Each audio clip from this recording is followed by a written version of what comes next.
when you get these Wavian spigots, you want to do a few tests. The first test you want to do is to see how this mechanism works here for filling, because as much as we don't like these where it presses in to fill, when you got a 5-gallon jerry can in your hands, that feature is actually really helpful. All right, so the problem is with these is this is how it's supposed to work. Super smooth. I can manipulate it by my hand. This one I can't get to operate.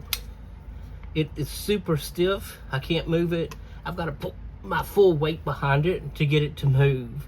So there's something malfunctioning in here.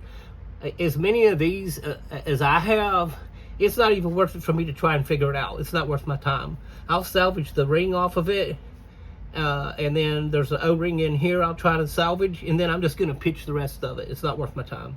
Here, when you get a new one of these, the next thing you want to check for, all right, so you've checked for, you check for this to make sure that's fully operational. The next thing you want to check is how well this seats into the can itself. Let's see if I can catch this. All right, might need your hands here. So when this gets pushed in there, when that gets pushed down, you can see I'm having a difficult time. And what this wants to do is push away from here. So it'll feel like it's seated, but it's not. It will banging around like you're trying to get this, the end of the spigot. You're trying to get this into the opening for your fuel, where you're going to fill up, and then this is banging around, and the next thing you know, you see how easy that popped. This will pop off, and then you've got a situation like this. Okay. All right. So stand by for a moment. Actually, just leave this one in place. I'll show you exactly how I did with that. Where's that? All right. So I push this in as far as it will go into this mechanism here, this loop. Keep pressure on it because it'll slip when you move sides sometimes.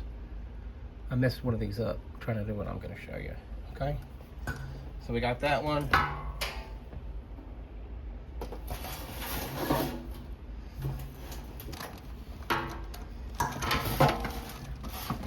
This is called low budget production, in case you're wondering. All right, here we go. There we go. We got another mark on each side. Get this can out of the way.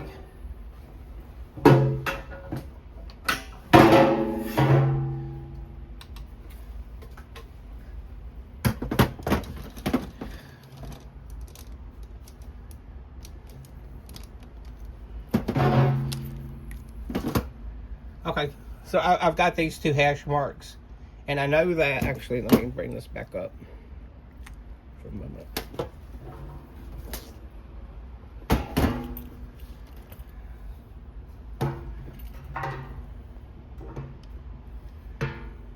Okay, you can see how's that semicircular right here?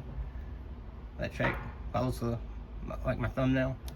All right, stand by.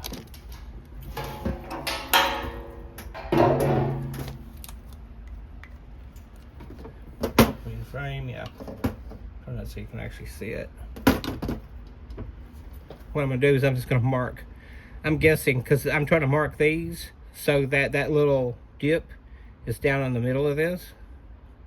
So I'm just marking that so I have some kind of gauge, something to use. Because I'm just doing this by eye anyway. But I like some kind of reference point. Okay, stand by for the Dremel. Oh, I've got this bit on here, and I've got it set to about, I don't know, four or six on this kind of Dremel. I set it to right here about the middle. Oops, low budget. About the middle, so that way it's not taking off a lot of material really fast. I can go slow and take off just what I need to. If you overdo it, like I did on the first one, you'll render this useless because it won't hold in place the same way as if it was slipping off are getting pushed off of there. All right. So it needs to be roughly here.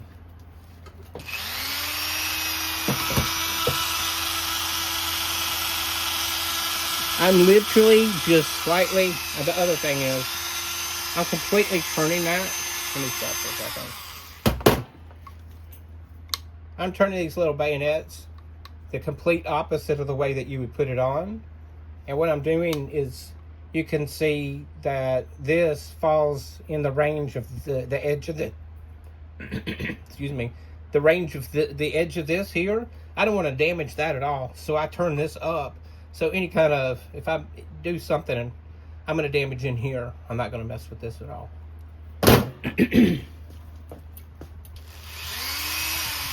Yeah, I turn it up to 6. And then it's just light touches, just very light. I'm sure that's not showing up. I'm just about only removing the paint. And then right here in the middle, I will hold it for just a little bit longer to create like a divot in there. And then go over a couple more times. Oh gosh, I hope that was on the... Alright, do it so you can actually see it this time. Hopefully.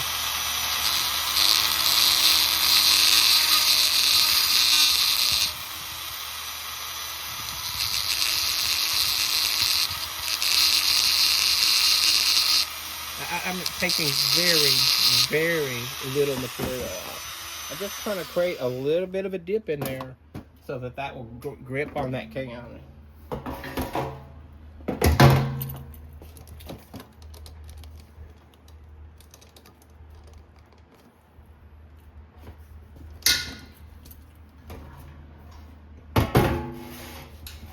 Okay. Alright, so it looks like this. Flip it back around so it'll go on.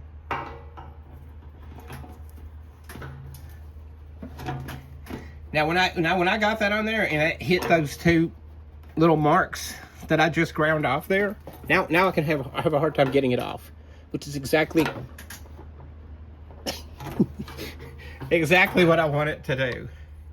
And I know that's probably not ideal, but let's see if I can show you that. Get that focus right there. I have taken off very, very little material, mostly the paint, and then just a slight divot into that metal to get it to grab onto that little notch. And then once I've done that, I'll test it. I'll test it on a couple different cans to make sure that it's working properly. And if it is, and I'm testing it on cans that were made several years apart. Some cans I've had for maybe 5 or 6 years. These cans just happen to be brand new.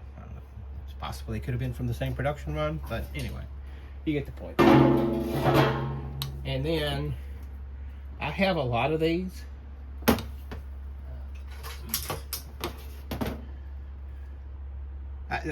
You know, every can you get one of these things. That's why I said it's not worth me taking my time to try and even mess with the other ones. But here we go. This one, I may have taken off a little too much. I may have taken off a little bit too much of this bayonet here. So I put an orange zip tie on it. And then the ones that are working really good, I put a blue zip tie. No particular reason, the colors, it's just what I have. I have more of these of this size than other ones, so I'm using these colors. My blue ones mean that it's good to go. There's like very little risk in using that. And then if you don't know it, you use a big toenail clipper like this. Oops, up on the end of your. You see how follow the curve of that. It helps prevent these really sharp edges on the end of the cut off for them zip ties, cable tie, whatever you want to call it. Okay, that's really all I had for that. I hope that you found that valuable. That's it. I'm out.